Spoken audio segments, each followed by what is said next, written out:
రాజ్యసభలో స్పీకర్గా సుదీర్ఘమైన అనుభవం వారికి ఉన్నది. మాజీ ముఖ్యమంత్రి చంద్రశేఖరరావు గారితో కలిసి పనిచేసిన సుదీర్ఘమైన అనుభవం కూడా వారికి ఉన్నది. అయితే ఇక్కడ వారు కొన్ని విషయాలు మరి సందర్భంగా గుర్తు లేదో రాలేదో నాకు తెలియదు. వారికి మీ ద్వారా గుర్తు చేయదలుచుకున్నాను. 2011 సంవత్సరంలో శాసనమండలి ఎన్నికలలో భారతీయ జనతా పార్టీ టీఆర్ఎస్ పొత్తు పెట్టుకున్నారు. ఆనాడు ఇదే సభలో ఉన్న ఈరోజు కేంద్ర మంత్రి బీజేపీ అధ్యక్షుడు కిషన్ రెడ్డి గారు, ఎండెల లక్ష్మీనారాయణ గారు ఇద్దరు శాసనసభ్యులు బీజేపీ నుంచి టీఆర్ఎస్ అభ్యర్థికి అధికారికంగా ఓట్లేసిండ్రు. ఒకటి.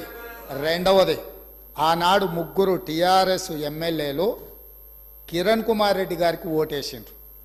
ఆ ముగ్గురు ఎవరే అంటే ఏనుగు రవీందర్ రెడ్డి గారు, కావేటి సమ్మయ్య గారు, కల్వకుంట్ల విద్యాసాగర్ రావు గారు. ఆ ముగ్గురు టీఆర్ఎస్ అభ్యర్థికి ఓటేయకుండా కిరణ్ కుమార్ రెడ్డి గారికి మద్దతు ఇచ్చినందుకు చంద్రశేఖరరావు గారు వారిని పార్టీ నుంచి బహిష్కరించడం జరిగింది.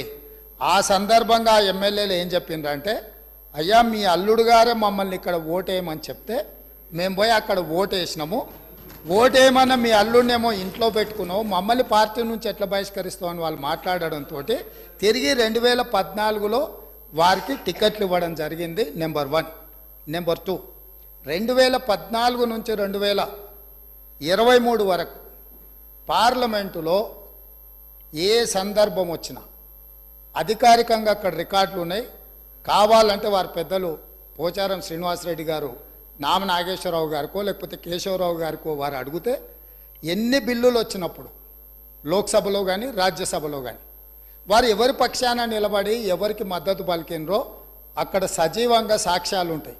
3 తలాక్ కావచ్చు, 370 ఆర్టికల్ కావచ్చు, రైతు వ్యతిరేక నల్ల చట్టాలు కావచ్చు, జిఎస్టీ కావచ్చు, నోట్ల రద్దు కావచ్చు, ఇట్లా చెప్పుకుంటూ వెళ్తే కొన్ని వందల బిల్లులు లోక్సభలో రాజ్యసభలో వచ్చినప్పుడు టీఆర్ఎస్ పార్టీ స్పష్టంగా ఒక సందర్భంలో రాజ్యసభ సభ్యుడు అక్కడ బిల్లు ఉన్నదంటే ప్రత్యేకమైన విమానం వేసుకొని పోయి మోడీ గారికి అనుకూలంగా ఓటేయడం జరిగింది.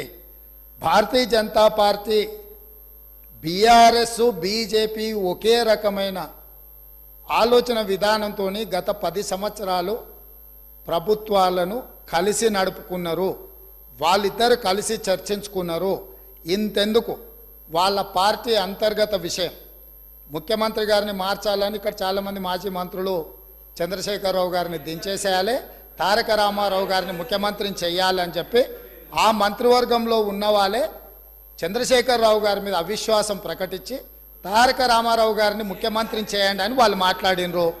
వాళ్ళందరూ ఒత్తిడి తట్టుకోలేక చంద్రశేఖరరావు గారు వెళ్ళి నరేంద్ర మోడీ ప్రధానమంత్రిని కలిసి నేను అక్కడి నుంచి మా వాళ్ళు తప్పుకోమంటుండ్రు, తప్పుకుంటా తారక రామారావు గారిని తెలంగాణ రాష్ట్రానికి ముఖ్యమంత్రిని చేస్తా, మీరు నాకు అనుమతి ఇవ్వమని అడిగినరని, నేను వారసత్వ రాజకీయాలు లేకపోతే రాచరికాలను నేను సమర్థించను, నేను వ్యతిరేకిస్తున్నా, అది ఎలా సాధ్యమో అని నేను చంద్రశేఖరరావును నిలదీసినని భారత ప్రధానమంత్రి తెలంగాణ రాష్ట్రానికి వచ్చినప్పుడు స్పష్టంగా ప్రకటన చేసిండు.